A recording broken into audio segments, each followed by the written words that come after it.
Sure what he's confused about, quite frankly. Nothing from the people. I was confused about the number. Like when I got the number, I didn't get that. I never got the number. I got the Zoom link and I got like a number for court. I never got the actual probation number when I tried to.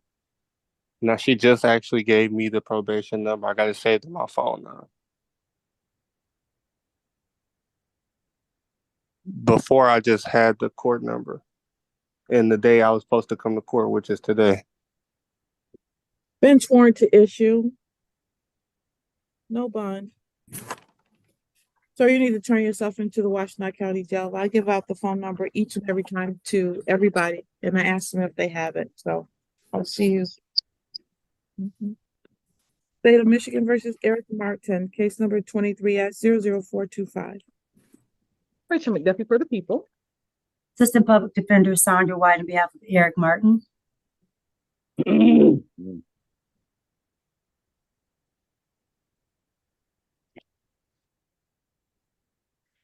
Mr. Martin, please unmute. State your name for the record. Can you hear me? Yes, sir. Please turn on your screen also. What's going on? Hold on, I'm trying to do that here. I'm not seeing it. Okay, there we go. There you go, sir. This is Eric, capital E, lowercase R-I-C, capital M, lowercase A-R-T-I-N, living man, hereby threatened arrest, and appearing by special appearance. Welcome back, everyone. Today's courtroom showdown is another perfect example of what happens when confidence collides with reality.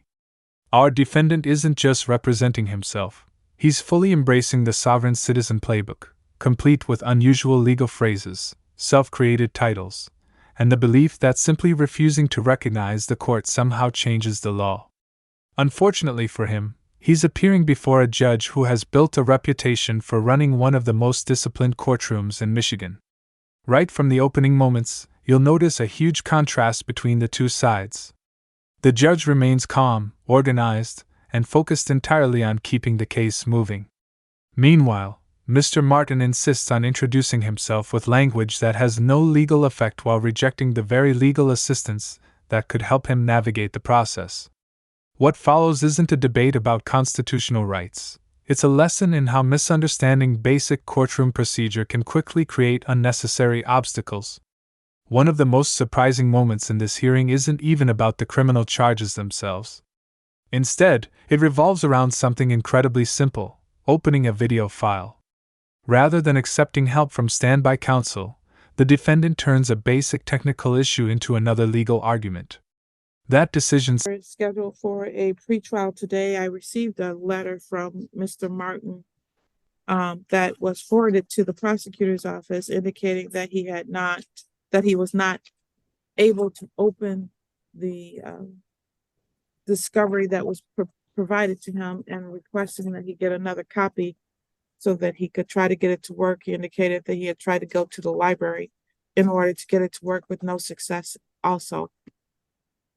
And since that time, Ms. McDuffie, were you able to provide him with another copy? No, Your Honor, we have not provided another copy. So the issue, I think, is that Mr. Martin, first of all, let me just confirm that when discovery was demanded and ordered at the October 26th final settlement conference, obviously he received it. He picked that up on November 7th. That contained a flash drive with the media, which is MSP WatchGuard video, a copy of the police report, and a copy of the citation itself. So Mr. Martin has received everything that we would provide to any other attorney, except that it's not a link because he didn't give us an email and he wanted it mailed to him. But what often happens is that to be able to view that, you need to possibly install a player on your local computer so that you can, play that video. And if Mr. Martin is going to the library, it's most likely a system that's not going to allow him those types of permissions to do that. So I would encourage that we don't really have, it's not an issue, I don't believe, with what he was sent having some sort of error on it, but I think here's where the hearing takes an interesting turn. The prosecutor isn't saying the discovery was withheld or incomplete. In fact, the materials were already provided. The real issue is that the video evidence requires software capable of playing the file format. That's a technical problem, not a legal one. To solve it, the court points out that standby counsel can help explain the process or assist with reviewing the evidence. This is exactly why standby counsel exists during self-representation, not to take over the case, but to help prevent procedural problems from becoming unnecessary obstacles. Instead of seeing this as an opportunity, however, Mr. Martin treats even basic technical assistance as something to object to, creating another hurdle. Called a player to be able to play that. It's not going to just play on its own. You have to have the downloaded app or whatever it is that you need to play it from that. Download it to your actual computer. When I was a defense attorney, the way we had to do it is to download that player as well. That's the way the process works, sir. So I don't know. I don't understand how to do that. So, and I object to her saying it's not nothing they sent. You know, it shouldn't be this complicated. Judge never argues about sovereign citizen theories. That's intentional. Courts generally focus on applicable law rather than debating arguments that have repeatedly been rejected by appellate courts. Instead of engaging with every unusual legal claim, the judge keeps returning to the practical issue. Here is your opportunity to review the evidence. Here is how you can do it. The choice is yours. That's an important distinction. The court isn't forcing representation or limiting access to discovery. It's simply explaining the available process and documenting that the defendant has been offered reasonable assistance. Whether he chooses to use that assistance is entirely his decision, but the responsibility for that choice is to get with Ms. White, who is your standby counsel, and have her assist you with downloading that so you can review it, sir. Well, as I objected to before, I don't accept no attorneys because then that would give unlawful, fraudulent presumptions, and I'm a defendant, and along with a lot of other presumptions, which I'm going to be sending affidavit to rebut 12 of the general fraudulent presumptions that's done in cases. Haven't did it yet, but yeah, that's the problem with that. Well, that is your choice, but that is the mechanism for you to review it. You can utilize what is available to you or you cannot, but those are your choices. I'm going to give you one more chance to figure out how to get that done. If it's not done at the next pretrial, then we'll just keep moving forward. Okay? Well, no, I object to it. Well, you know, I need to be able to. You can object to whatever you want to object to, sir, but that is what we're doing today. Pretrial in this particular matter is going to be adjourned to February 1st, 2024 at 9:00 a.m. We will see you then. Well, hold on, let me write this down.